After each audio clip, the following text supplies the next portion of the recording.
Every sport has its arenas that become more than just places. Part of history itself, they become legends.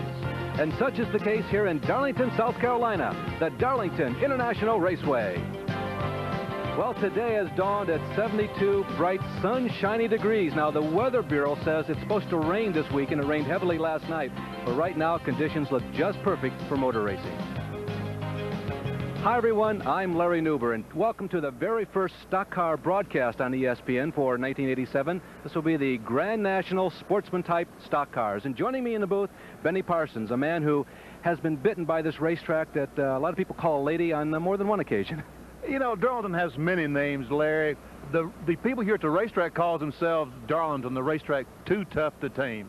Some of the riders that follow the circuit say they call it the Lady in Black. Well, the old lady last winter had a complete facelift. She's now young, she's good-looking, she's smooth. You know, my question is she really a young, good-looking lady, or is she the wicked old lady that's going to reach out and slap me when I make just the slightest mistake? Well, Benny, on another front, you know, casual race fans may not be aware that it looked like in this type of racing, the V8 engine was on the way out. This type of racing dominated by the V6, but yet we got a V8 on a pole. I thought that the V8s were dead. In Daytona, I said the V8s are gone. Jeff Bodine proved yesterday they're not dead. He absolutely did, Benny. And right now, standing by with that team that is sitting on the pole is one of our two pit reporters for today, Jerry Punch. Everyone says the V6 is the engine of the future. Of the 38 cars in today's starting field, 26 of those will carry the potent new V6 engine, 274 cubic inches that packs over 500 horsepower. But one driver who said he'd rather have a V8 is Jeff Bodine. Jeff, how about it? Yeah, I could use one right now. It's pretty warm in here, but it's really the only thing we have, Jerry. But this car, this engine has been real good to us. We won Daytona with it. The car's won Charlotte. It's won here before. The only problem, the V6s have a little more zip when they get slowed down. That traffic situations might play a big factor today. We don't know how this V8 is going to react, but it's running good. We're real proud of the Levi Garrett Exxon AC Spark Plug Chevrolet. Jeff, the V8s have to carry 100 extra pounds. Now that NASCAR has lifted the tire restriction, you'll be able to change 4 tires under yellow. Will that help you a little bit? You know, Jerry, we might go the whole way on one set of tires. These tires are pretty hard for this new asphalt. They're not wearing at all. If they feel good, we might go the whole way. The extra weight really doesn't play a factor in tire wear. In a long run, they get a little hotter, and that's when the weight hurts us. It could hurt us, but the way the car's handling and running, it might not. Well, this driver won the first ever Busch Grand National event here at Darlington in 1982. He'd like to be the first one to win on the new asphalt. Speaking of the new asphalt, let's go down to my colleague in turn one, Dick Berggren. Well, this is historically one of the best races that we broadcasted any given year on ESPN. The race is always incredibly competitive, lots and lots of lead changes. You never know who's going to win this thing until it's over. But because of the facelift this lady has undergone over the course of the winter, well, the pot's been kind of stirred up, and it's been stirred up particularly right here. The apron has been changed, and some of the drivers say if they hook their front wheels just to the inside of these white lines that were put here just last night so drivers could find them, that they can get a real shot through this corner. They can just fly through here. Other drivers say if they hook this thing just wrong, it'll send them right out toward the wall. Well, we're expecting a very competitive race, but we've just watched a parade of photographers heading in the direction of the first turn. They at least think there's going to be some action coming right out of this spot. I would think the action, Dick, is going to be coming off turn 2, because I think they've helped that problem down in turn 1. I've driven down in that corner, and I'm lower than I've ever been before, and I haven't hooked the left front tire. I haven't headed for the wall there, Newber. Easy for you to say. You've been a national champion. Today's race is being brought to you by Busch Beer, a beer with a taste as smooth as its name. By the heartbeat of America, today's Chevrolet. By Quaker State Motor Oil, new Quaker State with QSX keeps your engine cleaner to last longer. And by Mr. Goodwrench. No one knows your GM car better than Mr. Goodwrench. No one. We'll be back with the starting lineup of today's Grand National Sportsman Race. This division is always one of the best on ESPN.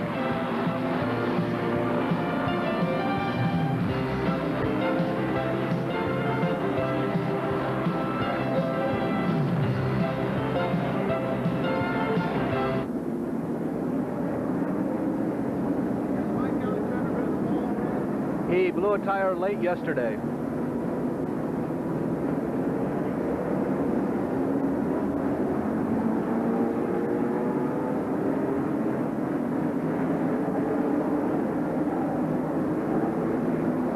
legendary Darlington International Raceway, the Busch Grand National Series race. They'll go 200 miles today. This is the 8th annual Country Squire Homes.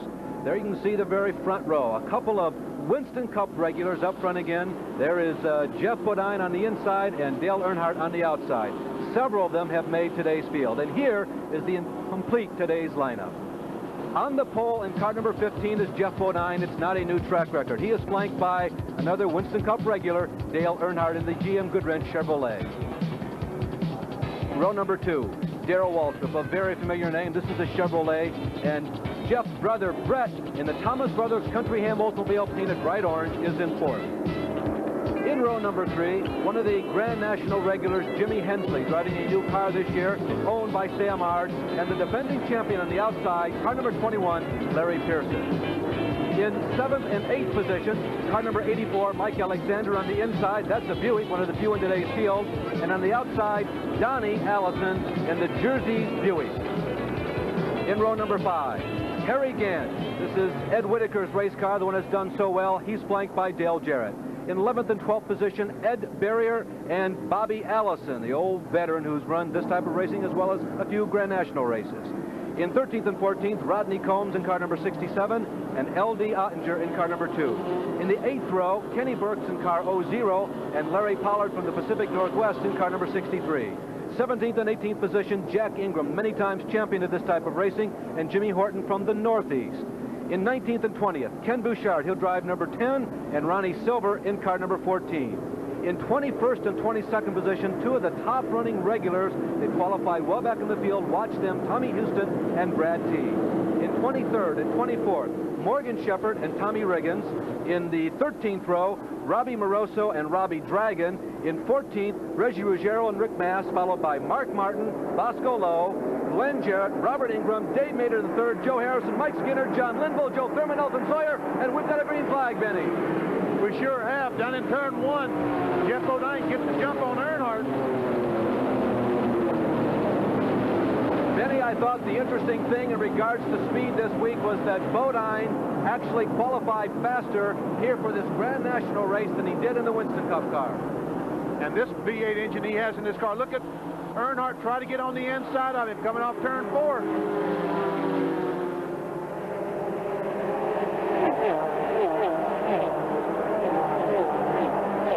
Lap 1 in the books. It belongs to the pole setter, Jeff Bodine. Dale Earnhardt is in 2nd position. Darrell Waltrip is 3rd, and Brent Bodine and that bright day-glow orange, you might want to call it an STP. If you're a Formula 1 fan, let's call it Rocket Red. And Brent Bodine is making a move as they go down the backstretch. The leader continues to be Jeff Bodine, and Earnhardt is putting the pressure on. Mark Martin has spun coming off the 2nd corner. He hasn't hit anything. No caution. He's getting back. No caution flag, Benny, and they're side by side for the lead. You can see Earnhardt going to the inside of Jeff Bodine as they go to number 1. We've had our first lead change. Now, no yellow flag. Mark Martin is tearing through the pit area in the backstretch. He is trying to preserve his lap. It might be close. Watch for the red and white Thunderbird to emerge. Stay to the pit. Bodine trying Earnhardt again going in turn 3. He has position. He has a spot. Now Earnhardt will try to duck back on him, and he does. These guys are going at it today. And while they've been paying attention to each other, there is the other Bodine. And what's that guy in that red and white number 17? I think we've seen him before.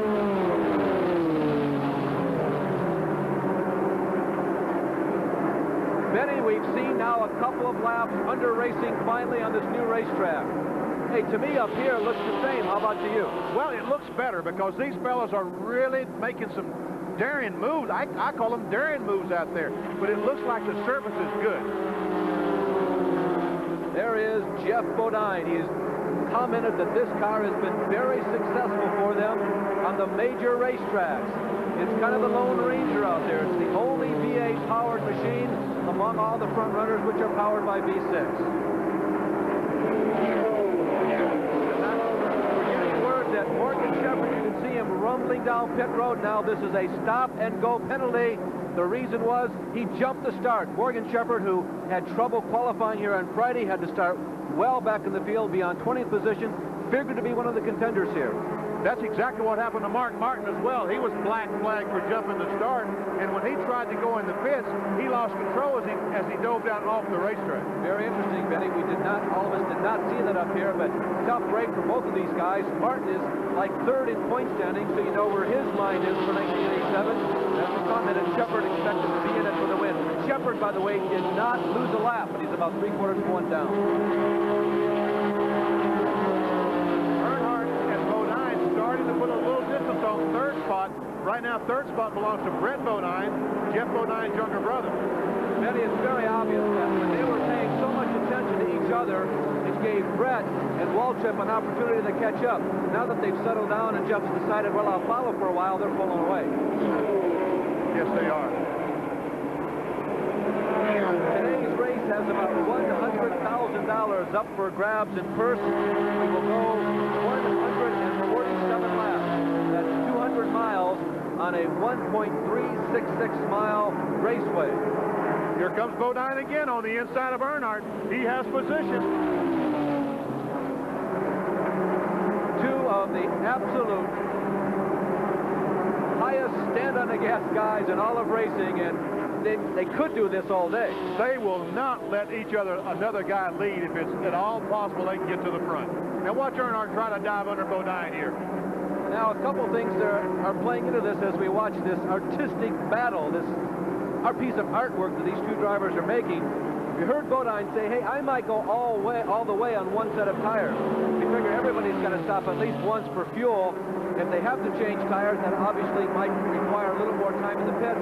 And if the two of them abuse their tires, even though it's a harder compound, a new, relatively green racetrack, that may force them to changing tires. Well, they just might. We're going to take another look at the restart. Now watch for a black and silver number 97. He's going to shoot out to the side.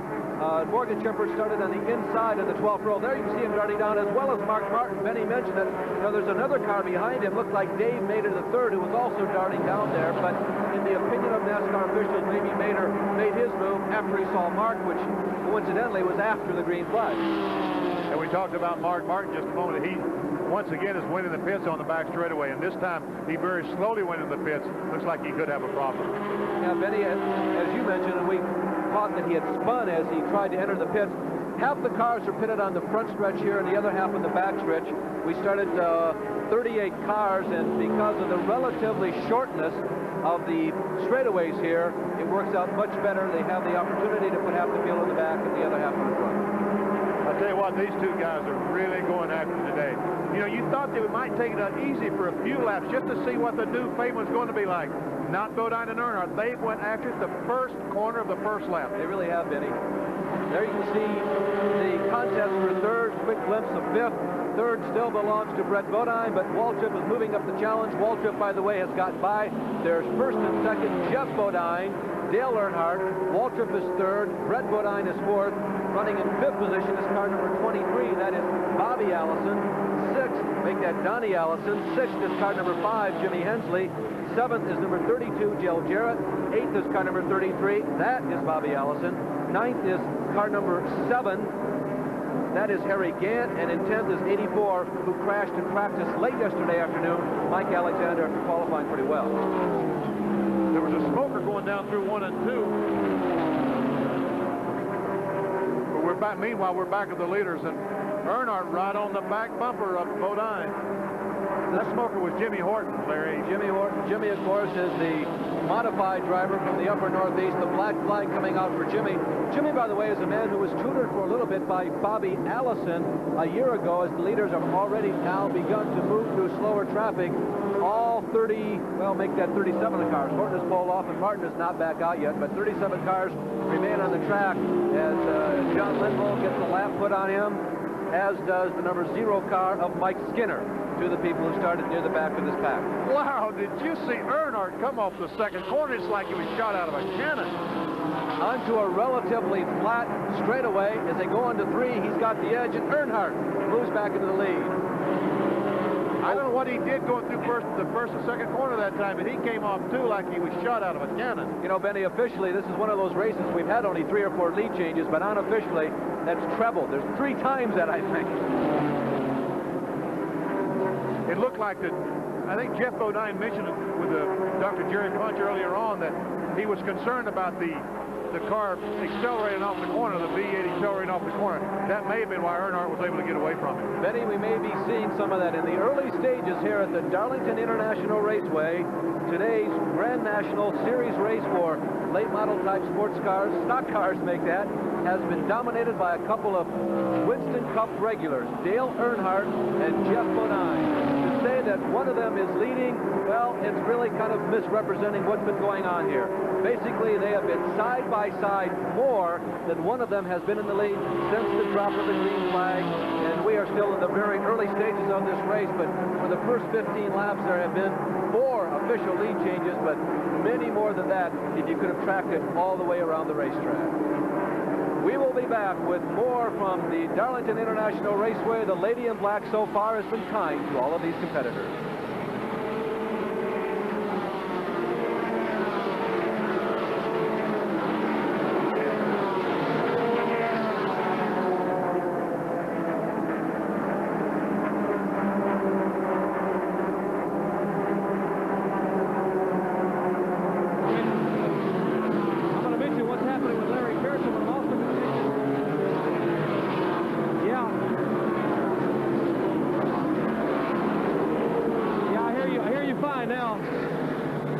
Yes, I can, Pete.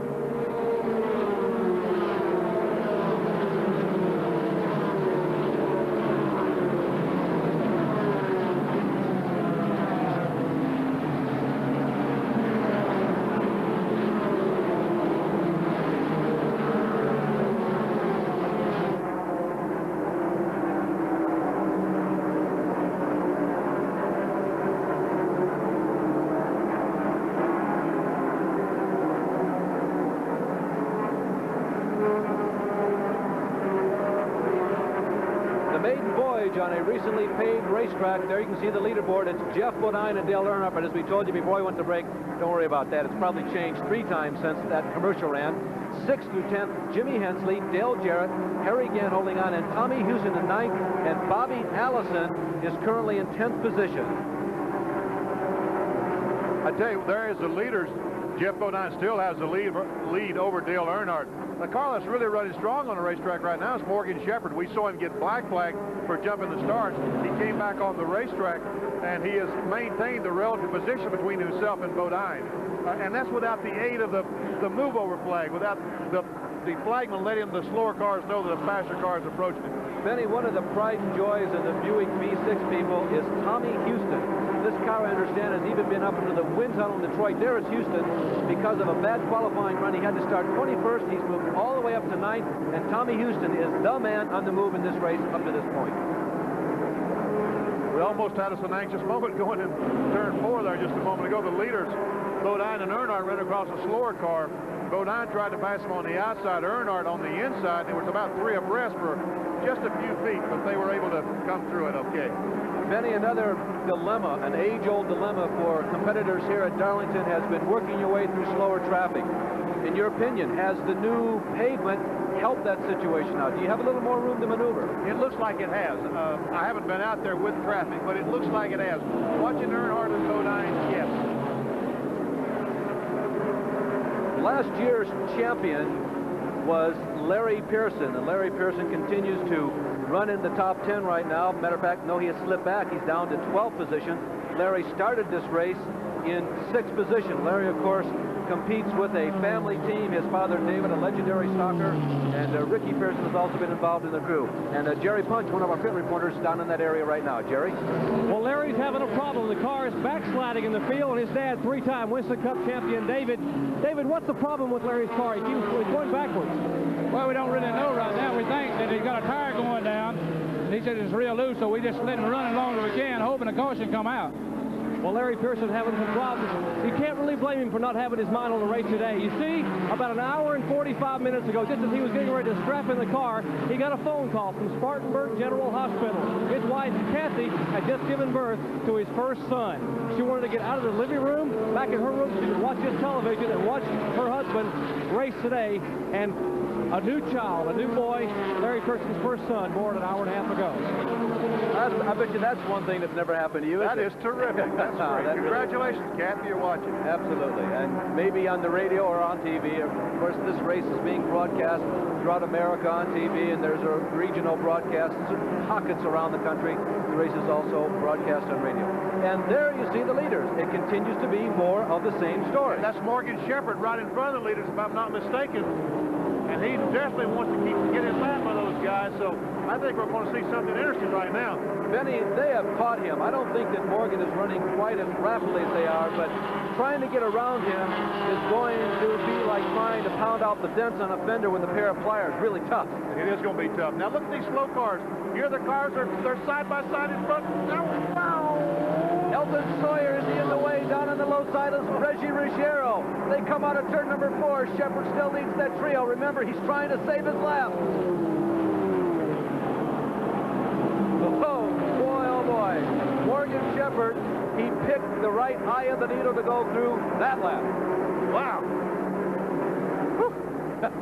Speechless. I hope I don't see any of that tomorrow through my windshield, I'll tell you that.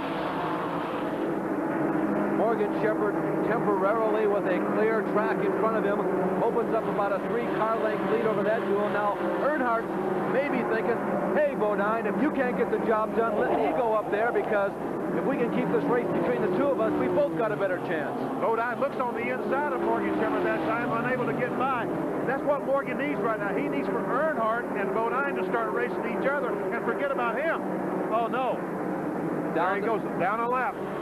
Morgan Shepherd gives up. Well, doesn't give up. It's like losing an arm wrestling match. It's fatigue. It's after having been pounded on and wrestled with and tugged at for several minutes, finally something has to give way. Boy, look at this traffic right in front of these leaders. Now, this is another bonsai deal coming up right here, Larry. It really is, Benny. There are 6 cars that are immediately in front of that trio that's moving through there. Now, Bodine will check the rear view mirrors, make sure the car is set right and go down the back stretch, look up ahead, and now he has to make some value judgment. Instantaneously, the computer in the head. This time he tries to go low. It was the wrong decision, but he recovers. He goes to the high side. Earnhardt is right there knocking at the door.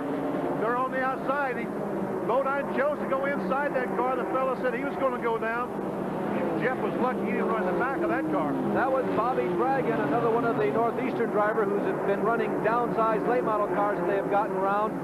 Robbie Moroso is the next one coming up. Robbie Moroso in a red number 25. It's got gold numerals on it, similar to the Tim Richmond car as it was painted the early part of the year. Robbie is just a high school student. He couldn't qualify on Thursday because he was in high school. He came here on Friday, got about 20 laps, got into the race, and they get around the outside of him. They were able to get by him without too much problem, but they're still, look, 1, 2, 3, 4 cars right in front of them. Earnhardt taking a peek on the inside, can't get by. Well, up next will be Kenny Burks, and in front of Kenny Burks is the winner of last week, number 75, Brad Teague. No, I take that back. It's not Brad Teague. Yes, it is. It's Brad Teague and Rodney Combs. They'll be the next people that the leaders in approach. And Brad Teague was the winner last week at Martinsville. So, believe me, he's trying to stay in the same lap. Kenny Burks again in that red, white, and blue number 02. He gets the crossover flag from Harold Kinder. They look dead ahead to the number 67 of Rodney Combs. As this battle goes on, Tommy Houston is retiring from this event, apparently, Benny, after a great ride from 21st up to the top 10. One of the spotters told me they saw some smoke for the car, like he had an engine problem. He's going into the pits, and I'm sure one of our fellows down the pits can get a story from him. 13 career wins, but he'll not make it number 14 today.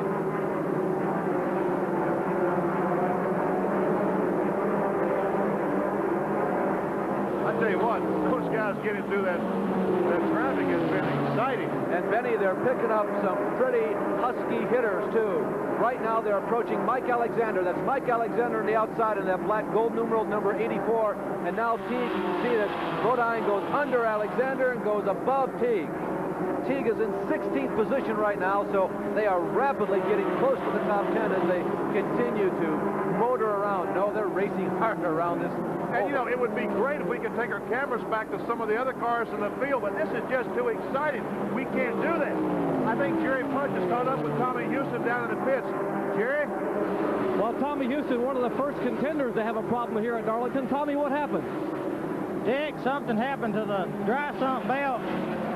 It's slinging up an awful lot of rubber out there from the new pavement, and I imagine a piece of rubber got between the oil pump drive belt, and I was going down the backstretch, and I noticed that the oil pressure was all the way on zero, and the engine wasn't running quite up to par, so I'm afraid I've hurt something in the bottom end by not, switching it off sooner, but that's when I looked down at it, and that's when I seen it, so that's when I switched it off. I don't know. We're going to try to finish today again. A tough weekend for Tommy Houston. He broke a rocker arm when he went out to qualify the other day. He couldn't qualify on day one, had to come back and qualify back in the field on day two, and again, bad luck today for Tommy Houston. Jerry, he has had a long week, but that is the first indication that we have had that the new pavement is presenting anything other than a routine factor in today's race. But so far, it looks perfectly suitable for high-speed lapping of slower traffic.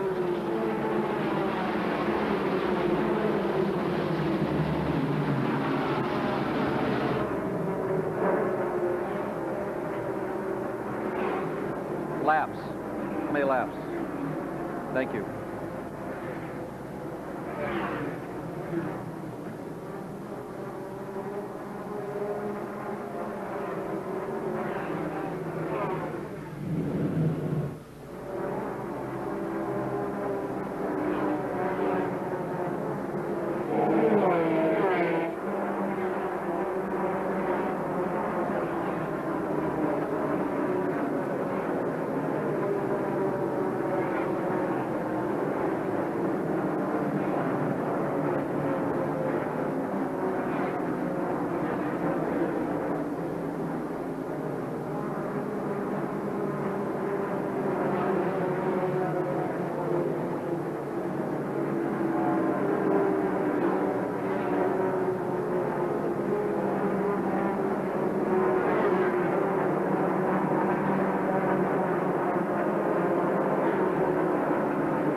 New pavement this weekend here at Darlington, and assuming that everybody tries to make this race in one stop only, whether or not they change tires is going to be a very interesting moment in this race. And Dick Bergen, who is the second of our two pit reporters, is standing by down there right now with a little more on that story.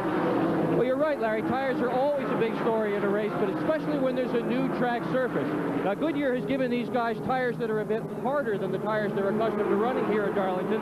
Just for that, the first guy that took any tires off his car was L.D. Ottinger. He took them off at lap 21, and they were just about brand new. You could still even see the parting light in them, essentially nowhere. I just took a look at Tommy Houston's tires with almost 40 laps. His tires look great. I don't anticipate tire problems as such, but some of the competitors say new tires are going to make them run faster. Jack Ingram this morning complained, however, that it seemed to him as if the longer he ran his tires, the faster he went, and he thought maybe he'd try to go all the way on one set. Two of the normally top contenders in this type of racing are now side by side, fender to fender, bumper to bumper, all the way around. That bright orange car that's really hard to see is Brett Bodine, and number 32 car is Dale Jarrett. And that car right in front of him is Larry Pollard, the Canadian, and he is a regular on this Grand National circuit. Looks like Larry's running pretty well today. Brett and Dale are in it for 6th and 7th. Larry Pollard is one lap down. I'm sorry, I didn't know Larry was already a lap down, but looks like he's running as well as those other cars. Yeah, it really does. Sometimes, Benny, like happened to you at Atlanta, the longer you run, your car gets better. That's right. There, Brett Bodine goes by Larry on the outside, and this is going to give him a little bit of breathing room on Dale Jarrett, because Dale was not able to get by right on the back bumper of Bodine, but Bodine runs into Mike Alexander coming off the corner, so his advantage goes away. Dale Jarrett right back on his bumper again. I'm really surprised to see them putting a lap on Alexander. He's normally a front runner. He's done extremely well in the downsized late model type cars, and he just has had a tough weekend. He crashed late yesterday afternoon after qualifying up into, let's see, he was way up in like 7th position is where it was. And they spent most of the night thrashing and pounding on that car trying to get it repaired, and apparently they did not hit just on that perfect combination. Looks like some of the cars are getting loose out there. And, you know, the thing is, the Winston Cup drivers, the fellows who have run here many, many times, oh, there's a spin. Larry Pearson spinning over in turn 3. Larry going down to the apron. It's all pavement now. There used to be a lot of grass down there in the bottom. You can go a significant amount of way before you get to the grass. As you can see, the pavement really scuffs off a lot of speed. Caution flag is waving. We see some damage on the nose of the car. Larry gets the car going back the right direction, takes off, trying to save a lap, but he now is a lap down. And nobody was in a position where they could save a lap or in jeopardy of losing a lap, looking for the leaders to come around. There you can see the slight damage that Benny was mentioning. Here's a replay of what happened to Larry. Looks like it just got away from him. A little damage to the underpart when the car came down off the banking. And that's just the paint job. I thought there was damage to the hood of the car, but there isn't. You're right. That's just the paint job. Larry Pearson, the defending champion on lap 42. Now that font means that the yellow flag came out on lap 42. We're actually racing, I believe, on lap 44 now. 43 laps have been completed, but those of you who like to keep score at home, our first caution flag today was on lap 42. The leader, Jeff Bodine, is in. They're looking at the right side tires. They're looking at the left side. The car is jacked up. So far, no tire changes. Splashing in the fuel that they need to go the rest of the race. There's some confusion back on Earnhardt's car. They're looking at the tires, and now they're finally bringing the jack along.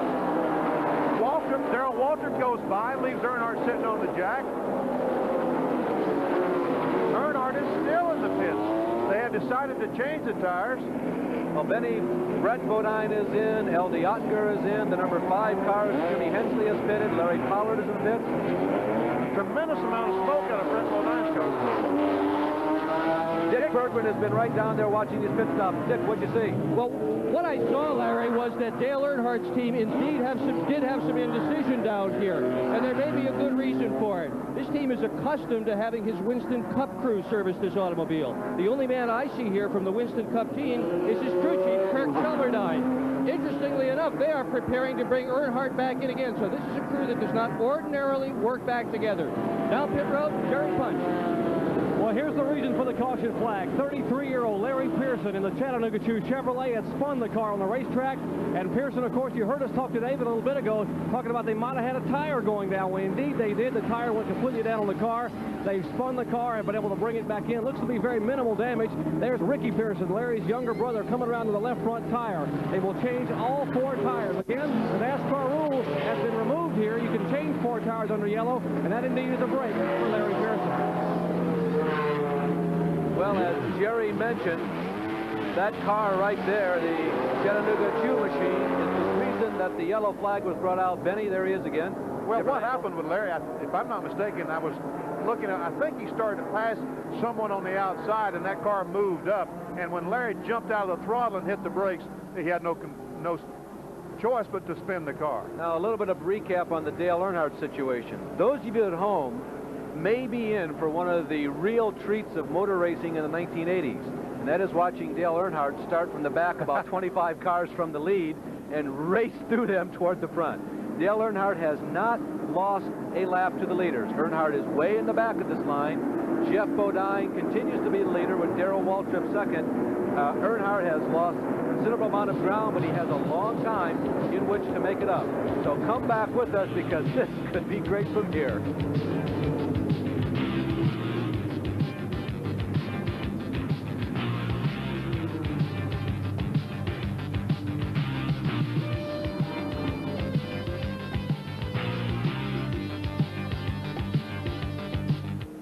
The situation on Earnhardt. He is in 4th and he's not a lap down. How did that happen? I'll be darned. Who? He says Earnhardt is still in 4th. Oh, yeah, he's still in the lead lap, but... No, he's 4th on line. Yeah.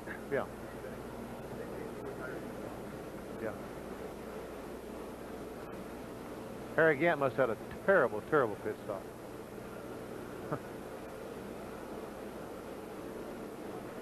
Hey, Dick, can I talk to Bergman? Okay.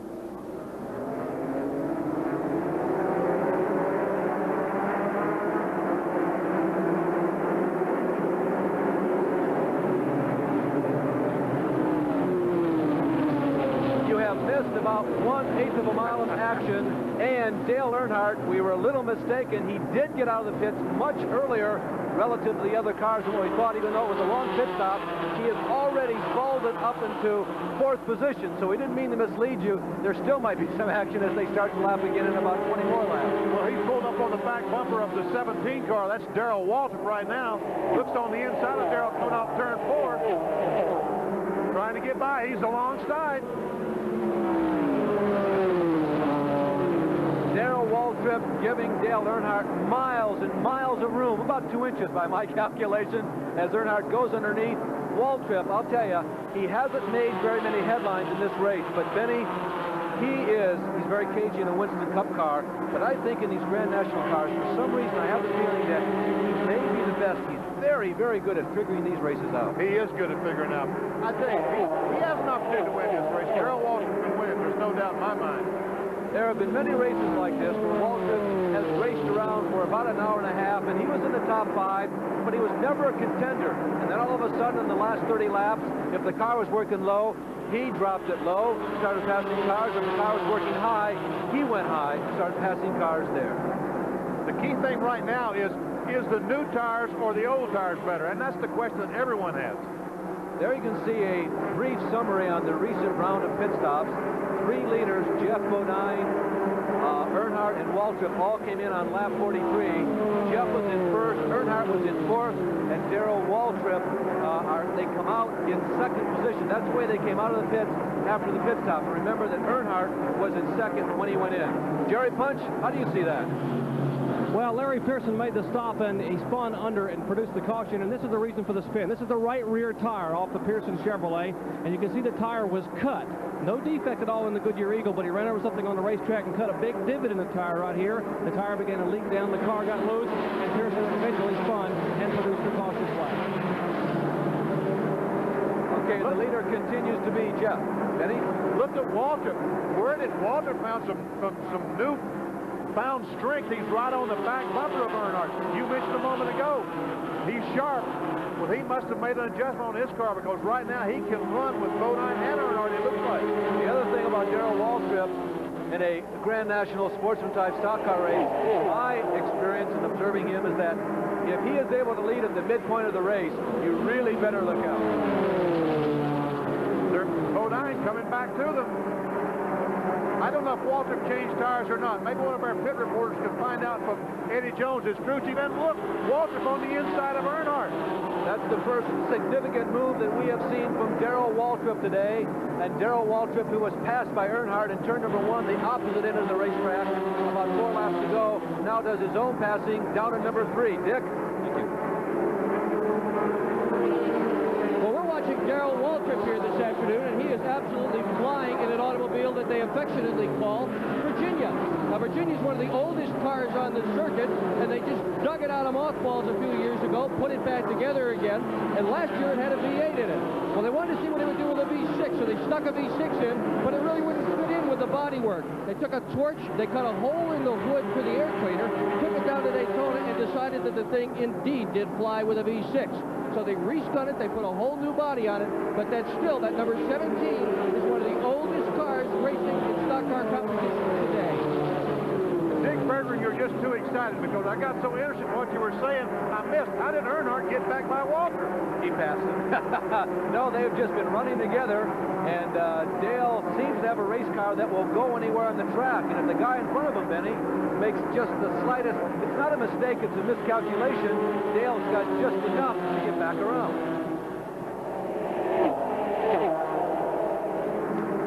Well, a quick recap of the top 10. The standings have been scrambled a bit. There is Brett Bodine. He's running in 5th right now. Harry Gann is 6th. 4th is number 33, Bobby Allison. Top 3 we've showed you.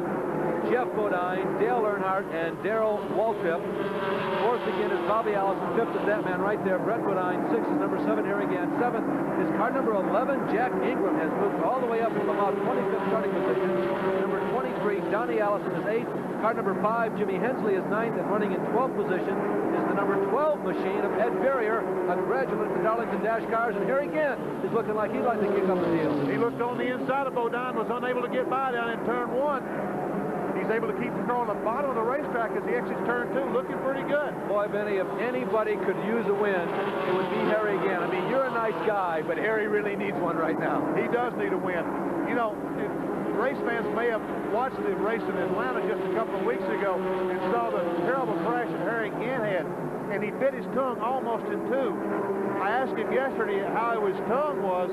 He said it's not his tongue, it's the problem. He broke a rib, and he really has a problem getting through turn 4. You know, Jerry Punch and Harry Gant is making move. Harry Gant goes to the inside of Brett Bodine. Harry Gant on the low side in the Ed Whitaker number 7.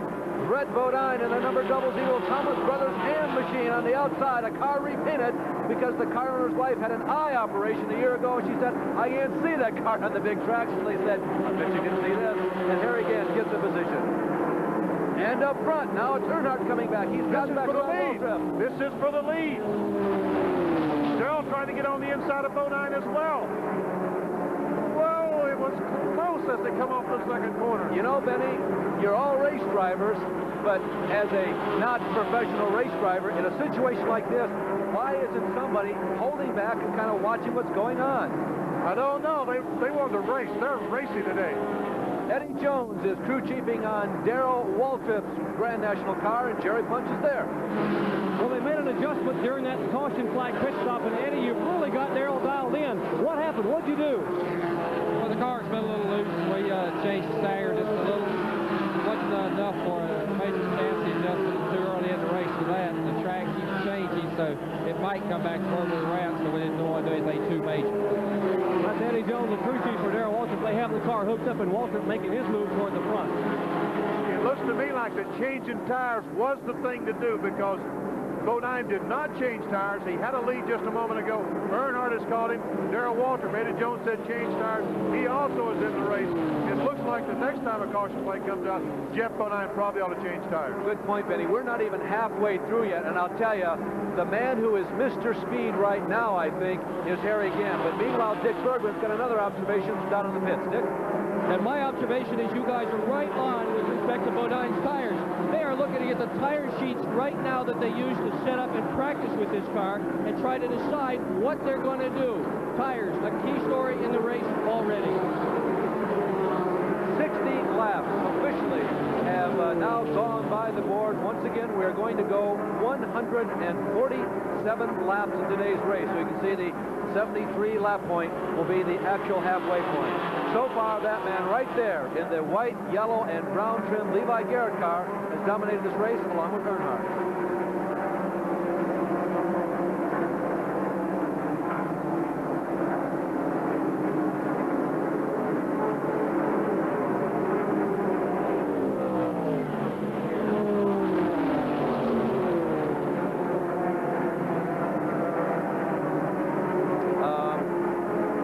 Like it's going good. I'm just looking at the charts and see if anybody has made any significant moves.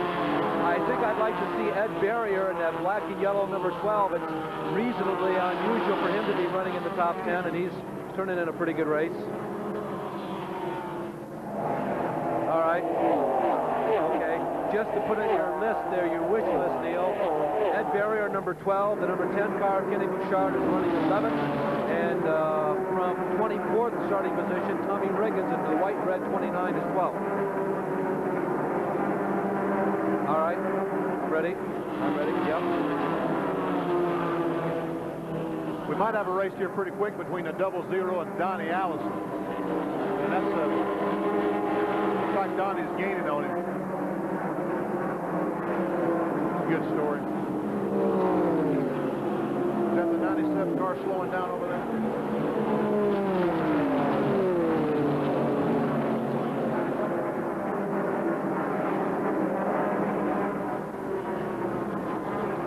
Did?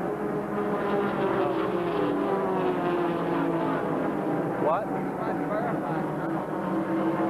All right. Listen, we got a report that Jeff Bodine did change tires on his pit stop, right side. See if you can have one of the pit guys confirm that or not. Yes. All right. I got it. Thank you. All right.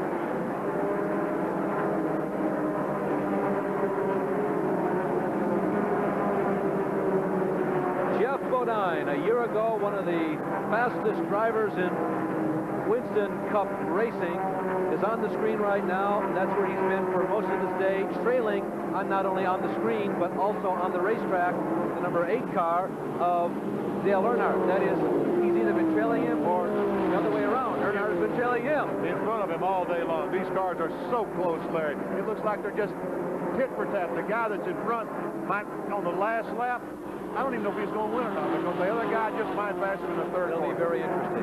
Well, so far, we mentioned this racetrack, which has a reputation for being tough on equipment, has been reasonably kind. The leader up to this point is Dale Earnhardt with 62 laps completed. The margin was only a half a second, but it might as well be a half an inch. The average speed was 138 miles per hour, slowed somewhat because of a caution flag. The man who had led the most laps was Jeff Bodine. The only one caution flag we mentioned was when Larry Pearson spun. That was back on lap 44. The caution flag lasted only 3 laps. Only 2 cars have dropped out. 2 strong runners, unfortunately. Mark Martin, originally from Arkansas, and Tommy Houston, one of the Southern guys. We also have a late report that number 24, Glenn Jarrett, the son of legendary Ned Jarrett, one of 2 Jarrett brothers in today's race, has also dropped by the wayside. I tell you what, these 3 leaders are right back together. Right back together. Earnhardt, that's the Jeff Bodine. The yellow and white car is Jeff Bodine, and the red and white car right behind Darrell Waltrip. One of the 2 Linville brothers, John Linville, driving a car number 62, the Lemons Auto Parts Pontiac. A report now coming in that he has slowed down. There you see him creeping back to his pit area, back on the backstretch. It looks like there's no power underneath the hood of that machine. So John Linville, who was running in the back of the pack, looks like he's been eliminated too. Bodine taking a look on the inside of Earnhardt, unable to get by. As we watch this trio of leaders, they are 3 of 13, and now Waltrip looks to the inside of Bodine. They are 3 of 13 cars on the lead lap. Harry Ginn in car number 7 is 4th. Just before we went to the last commercial break, Harry looked like he might have been the fastest car on the track, or at least he was as fast as the 3 leaders. I think you're exactly right. I think he is as fast as the leaders. Right now, he has a problem. He has about 3 or 4 slow cars that he has to overtake and get by, and I'm afraid that's going to let the leaders get away from him just a little bit. Ooh, what a move Harry Ginn put on him. Yeah, he really did, Benny. And I'll tell you, traffic is so heavy. We're still well above 30 cars into this race, and there's such a distance to go. And it's going so smooth, I don't think it is a typical Darlington that you can plan on 1 or 2 more yellow flags coming up. I don't think you can take the risk that that'll happen. You've got to charge every lap. Harry Ginn ran on the outside that time. Good-looking move on the outside. There we see the leaders again. That's Dale Earnhardt, the black car in front. Jeff Bodine, 2nd. Darrell Waltrip, 3rd. Waltrip is really getting off that 2nd corner. Bodine moved down that time, blocked his exit off the corner. He was unable to get alongside of him. But another driver that has at least pulled slowly down pit row and headed for behind the cement wall at this juncture of the race is Larry Pollard in the Hensley car. This is the first time in about 30 years that Hubert Hensley has had somebody other than a Hensley family member behind the car as Larry Pollard coasts slowly and quietly down pit road. Jerry punches on him, but he wants to talk about Harry Ginn. Jerry? Well, we mentioned the fact that Harry Ginn had an injury 2 weeks ago in Atlanta. He had a violent crash in the wall in turn 2, and an engine blew in Alex Lewicki's car, and Harry had nowhere to go. Harry had a laceration across his tongue. He also broke a couple of 3 ribs on the right side. He came here on Thursday to try to qualify his Winston Cup car and couldn't even sit in the seat. What happened? Well, Bob Markham from the University of South Carolina, who takes care of the Gamecock football program down there, built a plastic ring to fit around Harry's waist. In that ring was an air bubble over the area where the ribs are broken, so Harry's ribs will be able to give back and forth in the race car and not hurt. Over that ring, they put a flak jacket like many of the NFL quarterbacks wear. So Harry was able to climb in the race car and do okay here at Darlington. He says he's still a little bit sore, but at least he can breathe and withstand the punishment here at Darlington. Let's go further down pit road to my colleague, Dick Berggren. Well, Jerry, I'm with Larry Pollard, who's just pulled behind pit wall. What happened, Larry? I guess we broke a gear or a transmission there. We had a little bit of a good run going. We're just kind of hanging in there waiting for the end, but it just all of a sudden broke down the front stretch, so I guess it'll put us out of it for today. Now, these guys have had some tough luck. Jeff Hensley is one of the key players on this team, came down with mononucleosis, so he's not here today either. Well, up front, still more chicanery. Dale Earnhardt has 10 career wins in this type of racing. Bodine has 4, and Darrell Waltrip has 11. But I don't think that means anything. The halfway point is signaled. And by the way, I had a watch on Harry Gant and the leaders for the last 3 laps. Now, basically, they've had a clear racetrack. Listen to the differential, Benny. The last 3 laps before Harry Gant from the leaders. 3 laps ago, 4 seconds. 2 laps ago, 3.78 seconds. This lap, 3.66. So he's chipping away. He's coming, and he has time. He still has 100 miles. He can certainly do it. And Earnhardt right now looks like he's a little bit off the pace. The halfway point, 150 mile per hour action. There is Earnhardt leading Jeff Bodine.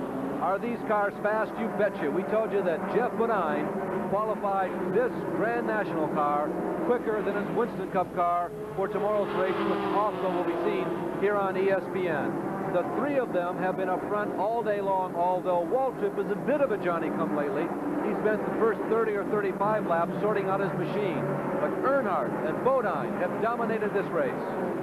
Look, Bodine on the inside of Earnhardt. He takes a look down the front straightaway. I think he's got position. Jeff Bodine once again takes over the lead, but it was an official lead change, Benny. They're side by side. Wow. Look, all we need is for Darrell Waltrip to pass him on the inside. Benny, Waltrip is waiting. I'll tell you, I feel very strong about that. Waltrip is holding. What's going to happen now?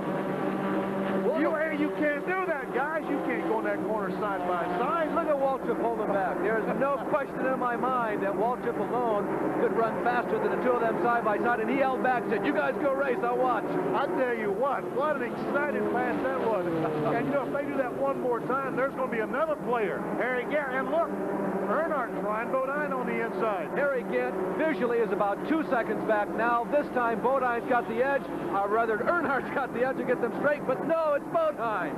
Let's see what happens now. Bodine backs off a little bit and lets Earnhardt in front. Benny, they are about 10 car lengths from a large block of cars they're going to lap. They're moving up on Rick Mast, and Harry Gant is going to get his chance. Here's the first pass a lap ago, Benny. Look at this. You just can't do that. You can't go in that corner side by side like these fellas did. Dick Bergman is down in the pits with another report. Dick? Yeah, I'm with Kirk Shelmerdine, who is crew chief for Dale Earnhardt. Kirk, you've been watching this race. How do you feel emotionally when you watch this kind of close competition? Well, we're just watching to see what happens. You seem awful calm. What's your driver telling you about the performance of the car? Chad's a little too tight right now, Dick. We're going to have to loosen him up here a little bit to get a chance. So as good as Earnhardt is going, the next time he comes in, he'll be going better when he goes out. Well, you've heard in a poll in a China shop, we've got a car that's got a flat right tire apparently somewhere. That's Bobby Dragon. It appears as though he may have touched the outside retaining wall. The leaders had just blasted through a pack of cars that Bobby was a part of. Jimmy Hensley has pulled into the pits as Bobby Dragon comes to a stop on the outside of turn number 2. There's a replay. See if we can pick up what happened to Bobby. We don't see him in the shot yet. Well, there he is on the left side of the screen, Benny. It looked like it was just the old Darlington stripe. That wall kind of jumps out at you when you come off at number 4. I really don't know what happened. I didn't see if he hit the wall or just something happened to the right front tire, but he stopped the car up against the outside retaining wall coming off the second corner. Well, one of 15 Buicks that entered today's race. We're going to go back and look at this one more time, Benny. You know, traditionally, there's been a bump in number 4, which all of you used to anticipate. Well, there used to be a bump there, but it isn't there anymore. And, you know, it really can confuse you because you used to use that bump to set yourself for the straightaway. Now the bump isn't there, and you really don't know what to do when you come off the corner. And maybe Dragon just did touch the wall coming off. Again, as a service for those of you at home who have called or written to us, told us, hey, I like to keep score. Lap 80 was caution flag number 2. Remember, the first one was back on lap number 44. Pit stops. Here come the leaders. Jerry Punch is in Darrell Waltrip's pit. Darrell Waltrip brings the Chevrolet to a halt, and Eddie Jones and the crew will go to the left side of the car and change left side tires. And we talked to Eddie a little bit ago. They made only a 2-tire change, a right side tire change after the first caution. Now they get fresh left side rubber, and we'll drop the car off the deck. A little bit of trouble with the left rear, and Waltrip is down and away. Pretty good pit stop. Well, all the leaders are in. Jeff Bodine's car, incidentally. There you see it on the screen. They're getting new rubber all the way around. Dale Earnhardt, is another of the leaders that is in. You can see a 4-tire change going on in that pit, too. exiting the pits right now is Jeff Bodine. I don't know where the other two leaders are right now. I can't tell if, he's going to be ahead of Earnhardt, that's for sure. Earnhardt is going out. But Darrell Waltrip was the first of the leaders that came out, so Darrell Waltrip is going to inherit the lead, so to speak. I think Donnie Allison's going to be the leader when this thing gets all unshuffled. Well, you're right, Benny. It is going to be Donnie Allison. We'll see how long he can stay there. We are under caution flag, just the second one of the day. We're a little bit past the halfway point, and this caution flag is really going to, as they say, reshuffle that exciting deck.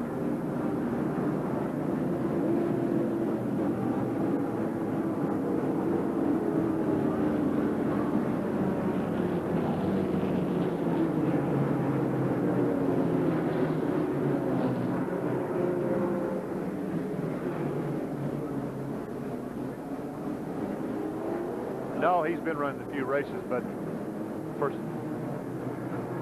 he took two lefts.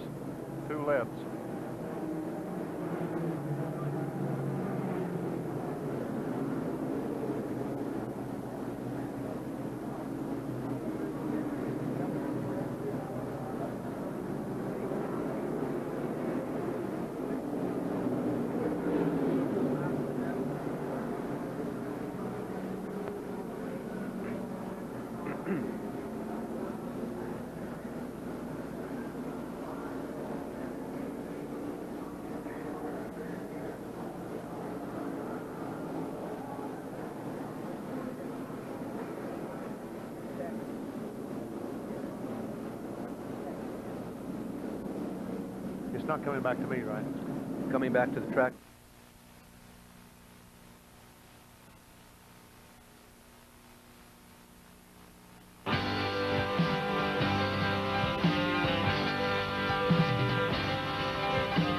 Passenger car engine's oil is circulated by a pump that's buried deep inside the motor. All professional race cars, however, use an externally mounted oil pump like this one. And these pumps have a lot of neat features to them, one of which is the oil pressure can actually be adjusted outside the engine. But they also have some liabilities, the most serious of which is if this belt breaks, that's the end of oil pressure, and that's the end of the race. You know, Tommy Houston mentioned earlier on that his stump belt, his oil pump belt, was gone. That's exactly the belt that Dick Bergen was talking about and pointed to right there. Absolutely. Well, all the leaders came in again during this yellow flag period. The last time we only had two pit stops, or two yellow flags. They all came in the other time too. You can see Bodine, Earnhardt, and Waltrip, and they came out. Waltrip in second position, Jeff Bodine in fourth, and Dale Earnhardt, or rather Dale Earnhardt, I said that 2 times now, Dale Earnhardt has a bad pit stop and ends up in 7th position after this crash. But Donnie Allison, for the first time today, is being scored as leader of today's race.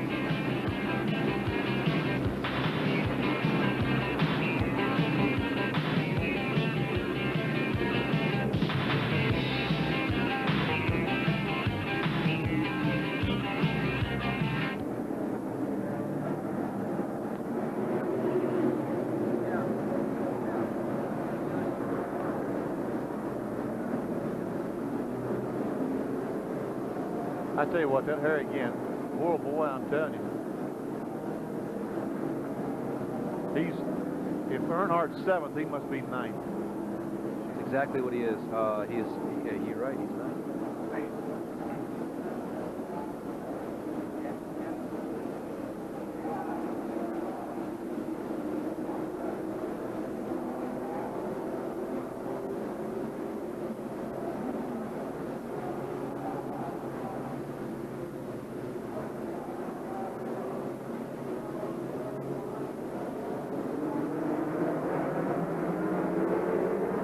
Well, you came back from the refrigerator or wherever you were just in time. It's green flag. We start lap number 86. Once again, 147 to go. And the standings have really been shuffled. Donnie Allison is the leader. Darrell Waltrip was second. Brett Bodine was third. The green flag flew. Jeff Bodine was fourth. And Jack Ingram was fifth.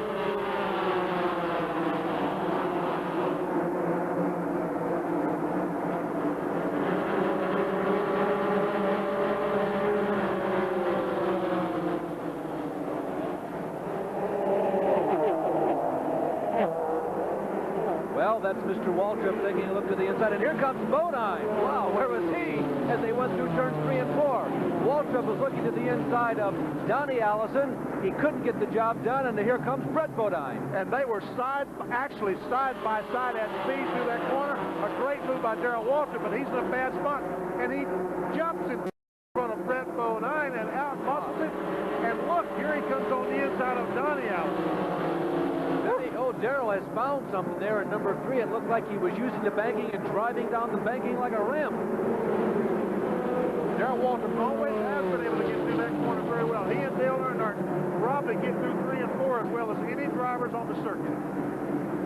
After the yellow flag, there's Bodine, and once again darting back and forth, trying to get around Donnie Allison. Donnie has been in the top 10, but not been running up with the leaders all day long, so we kind of anticipated the front-running cars to get around Donnie. There's, on the inside, Jeff Bodine going underneath L.D. Ottinger.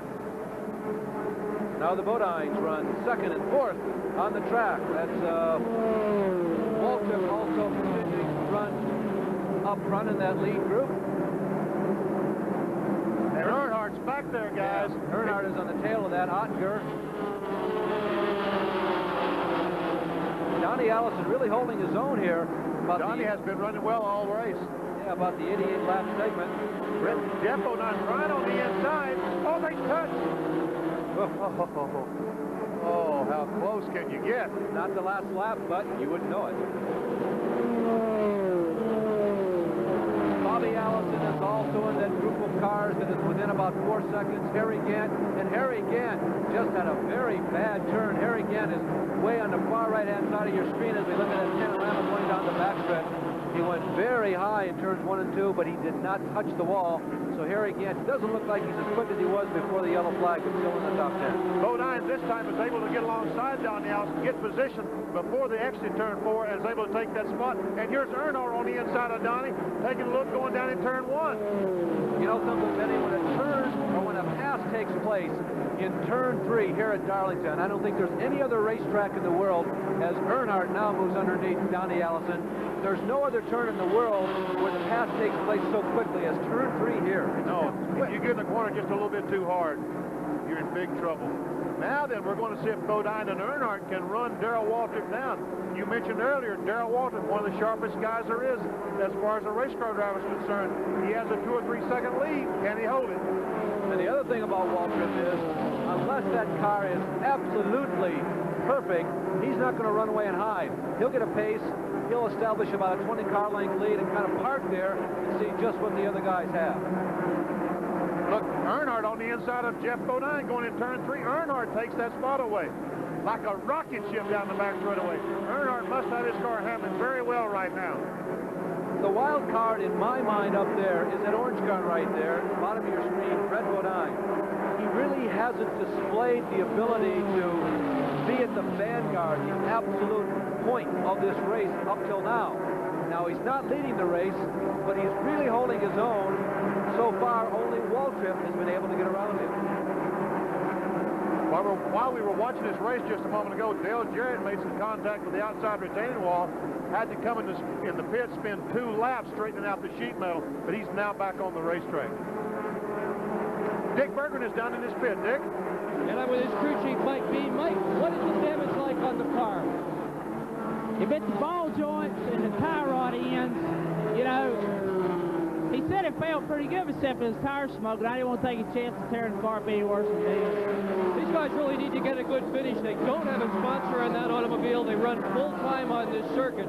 Dale has 3 full-time mechanics. He buys very expensive cars and engines, and he says that the prize money doesn't even come close to paying the bill. So he needs a good showing here this afternoon. The contact with the wall sure is not going to help that. Mike Bean, who is at one time the crew chief for Richard Petty on his Winston Cup car. Petty talking about Winston Cup drivers, your fellow competitors. When they race this series, they're very dominant. Particularly the 3 drivers, Waltrip, Earnhardt, and Jeff Bodine. They won 3/4 of the races that they participated in collectively as a group last year. Whenever they dipped down into this Grand National Busch Series, they really showed their stuff. Well, they do, particularly when you come to a racetrack like this, because experience means so much on the super speedways.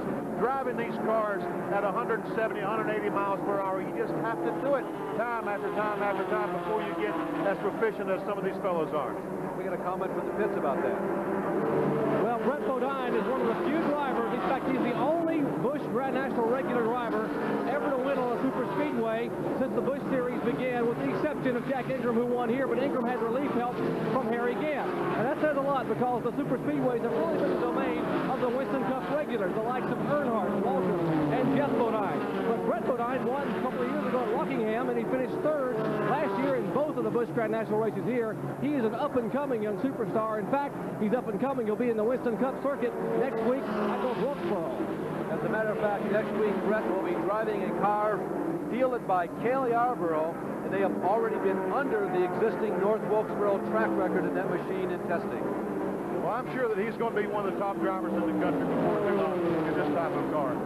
Well, it's heating up again up front. They are bumper to bumper. They are approaching slower traffic, and Earnhardt looks slow, but that's not going to be the lane because they're lapping.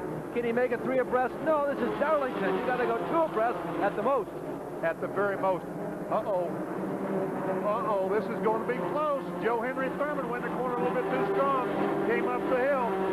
Now here Earnhardt's on the inside of Waltrip. Waltrip comes down, chops him off. Approaching Rick Mast, one of the regulars. He'll move over. They'll get by him without any problem. And Bodine is called back up. Brett Bodine, as the two of them are looking at each other's door handles one more time. Boy, the competition has been so keen.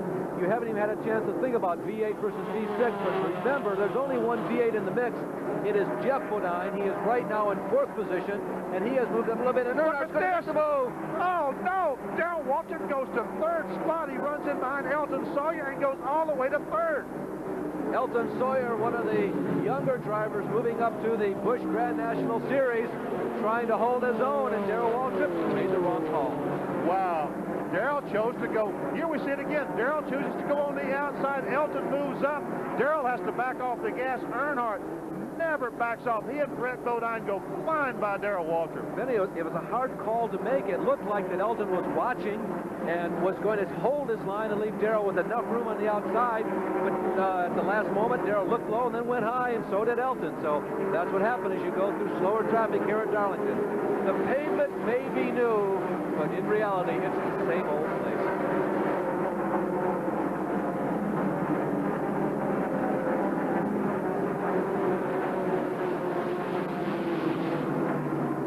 Can I tell you, is the mics open? Dick or Jerry, why is the 5 car falling back? I believe they lost a cylinder. Let me ask Benny, they lost a cylinder the last 2 weeks in a row. They lost one at Hickory. They lost one last week at Martinsville. Let me get with Sam Ard. I'll ask him. No, Bodine. I'm sorry. Oh, you mean the 15 car? Yeah, the 15 car. Well, Dick.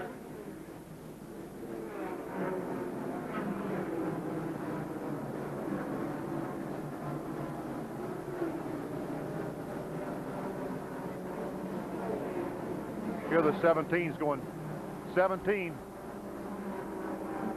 Whoa.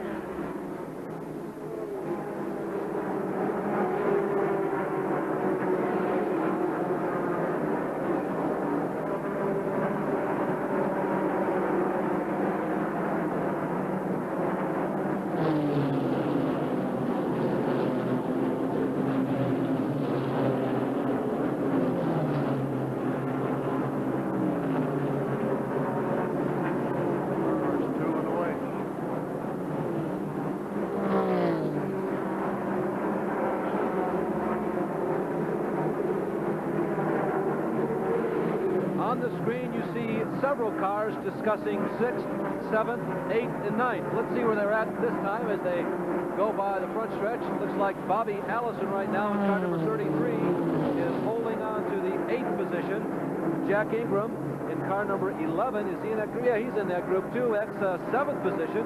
6th position make it. Harry Gant is also a part of this quartet, and that man in the yellow and black trim number 12, Ed Barrier, he has been having a great race. He just got around the old veteran, that's O-L-E, not O-L-D, Bobby Allison with 103 laps completed. Ed Barrier, who has qualified well up into the top 15. As a matter of fact, he was 11th qualifier, has been in the top 10 all afternoon, and Mr. Barrier is turning in one of his better races in the Busch Grand National Series. And Dick Berggren has a comment about Bodine. Which one, Dick? That's a good question, Larry. The answer is Jeff Bodine. And his crew right now is looking over the tire charts again. And they say, yeah, the car's not running as well as it might have. Maybe they've got the wrong set of tires. So they're studying all these charts one more time. Now there is Barrier, Gant, and Bobby Allison. And again, 7th, 8th, and 9th. Harry Gant got a tough break. He was in front of these two cars just a moment ago. He ran across a slower car going in turn 3, just like Darrell Waltrip. He chose the wrong lane. Both those cars went blowing by him. Well, Ed Barrier is an interesting story. He's a graduate of the Darlington. There's Bodine. Is he getting by? Yeah, he's getting by Waltrip. And Brad Bodine trying to get by Darrell on the inside. That's a race for 3rd spot. As they come off turn 2, Bodine won't give the spot up. He has position on Darrell. 2nd, 3rd, and 4th right now. 3rd position is being changed. Maybe no. Waltrip holds on. He says, sorry, Brett, not this lap. That's twice he's done that. I tell you what, he's not going to get away with that many more times. But in the meantime, that black and silver number 8 is beginning to creep away a little bit. Well, he sure is. Dale Earnhardt with 107 laps complete now. Here is, once again, Jeff Bodine in that yellow and white car. That's Darrell Waltrip just ran across a slower car, had to back off a little bit, exited turn 4. Jeff Bodine didn't back off, shot to the inside, has the position, has the spot going in turn 1. Well, back to the tire situation. We've commented about that a number of times. Both Waltrip and Harry Gant, who we thought was going to be a factor, and has not been since the last yellow, took on 4 tires. Jeff Bodine took on 2 tires, 2 right side tires. Darrell Waltrip took on 2 left side tires, but remember, at the first pit stop, he took on 2 right side. So Waltrip has changed all 4 tires over a series of 2 pit stops in this race, but I'm not so sure that tires are playing a role in this. There's been so much changing of position that everybody, in effect, has changed tires and has been completely neutralized. Well, the thing is that some of the fellows have changed tires, but the setup has changed on their car. Harry Gant changed tires. And now, as you mentioned earlier on, he was one of probably the fastest car on the racetrack. Right now, he's clearly not the fastest car on the racetrack. Dale Earnhardt is. And Earnhardt was able to get that speed through changing tires. There are 2 V8s that are running in the top 10. One of them is that yellow and white car on your screen, Jeff Bodine, and the other is Ed Barrier. Earlier we asked Jeff, what about this V8? Jeff, everybody says you've got to have a V6 to win on this circuit. You won the Goodies 300 at the Daytona. Here you are on the pole. What's going on? You've got a V8. Got a good car, a good engine. I don't know. We're trying to get a V6 together. We're building a new car. We're trying to put the V6 in it. Maybe we should keep running this car. I really don't know what the answer is. Really, we need to get into the race. They ran good at Daytona. Had trouble leading at Daytona. The V6s are stronger out front. We'll see what it does here on this little shorter track. This is really more handling than horsepower. But if you get a little bit off in your handling, then the horsepower comes into play more. If we keep our car handling good all day, the V8 should run good all day. That's probably going to be the key. Well, one of the interesting points we might bring to bear on this discussion of why various competitors are running extremely well is that number 8, Earnhardt, on the last pit stop, took on 4 tires. He is leading. The 2nd position occupied by Jeff Bodine. On the last pit stop, he took on 4 tires. In 3rd spot, the 17, Waltrip. He took on only 2 tires. Now all the way back to 5th is Donnie Allison. He took on no tires, and we've got a yellow flag on the speedway for a spin. Yellow flag coming out. Yeah, Robbie Moroso, the high school student who we commented earlier, couldn't come here on Thursday because he had to be in history class. Robbie Moroso, who comes from a racing family, he performed well in the Darlington Dash Cars a year ago. He was 2nd in points. And Benny, I'll tell you, this young man looks okay, just a teenager. He came to Darlington this week, and after only about 20 laps, put the car in the field, and I was watching him. He stayed out for practice late yesterday afternoon. The sun was down, it was getting dark and dusky. He was out there racing. He was practicing. I know a lot of you don't like to race during practice because you're out there to learn, but it was pretty obvious about the car. But it's pretty obvious that Robbie was out there testing his skills, making sure he could handle this place as a driver. Well, that's good. You have to have the right kind of practice. And making this field was pretty strong because I think there was about 15 or 20 excessive cars that could not make the field. I think they qualified 55 or 60 cars for 38 starting spots. Absolutely, Benny. Those of you keeping charts, this yellow flag at lap 114, and picking up on your comment, some of the people, Benny, who did not make this race: Jimmy Lawson, a Grand National regular; Patty Moise, the young lady road racer that so many people are expecting things from; Steve Grissom, who is outstanding in the all-pro late model cars; Robbie Banger, who came with an all-pro sponsored car. He comes with a great deal of optimism. It didn't work for him, and now we've got Jeff Bodine coming in, and Dick Berggren is there. Well, they're going to put at least 2 tires on Bodine's car. We do not see Dale Earnhardt come in yet. In fact, there's only a handful of cars on pit road at this point. Waltrip is into the pits as well. The 21 car, the Deuce are in. Several cars on pit road, but most have stayed out. Now look at this. Bodine is going to do 4 tire change. They're also making an adjustment on the wedge inside the automobile. As fast as he is running, they are saying, let's get this thing running even faster. Waltrip beats everybody out of the pits. Bodine is still here in the pits. Behind him, Donnie Allison still in the pits. And here finally goes Jeff Bodine to join the field. Well, Benny, the interesting part of that little sequence is a black and silver car did not come in, and the black and silver car numbered 8. Well, I guess that Dale Earnhardt figured that his car is running very well right now. Why take a chance on coming in, getting 4 new tires, and maybe getting a mismatch set that won't handle as well as these that he has on the car right now? So he just chose to stay out. And also Brett Bodine stayed out right along with him. Well, before this yellow flag, we had unofficially had 12 lead changes, about 3 times the number around the racetrack. It had been shared by 5 drivers, at least up to that point.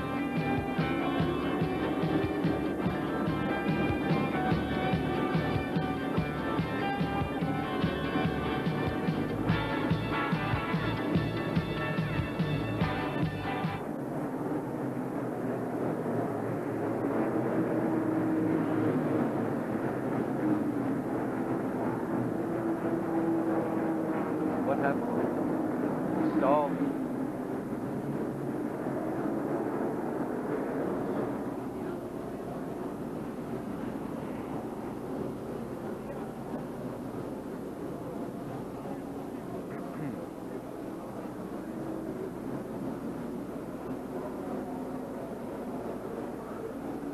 Right. He was smoking pretty badly earlier on.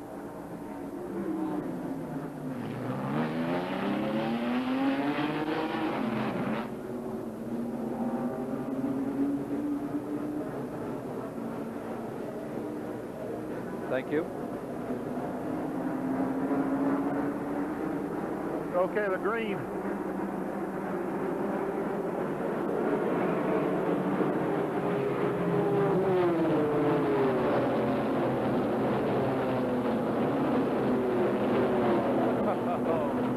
Oh, boy, oh, boy.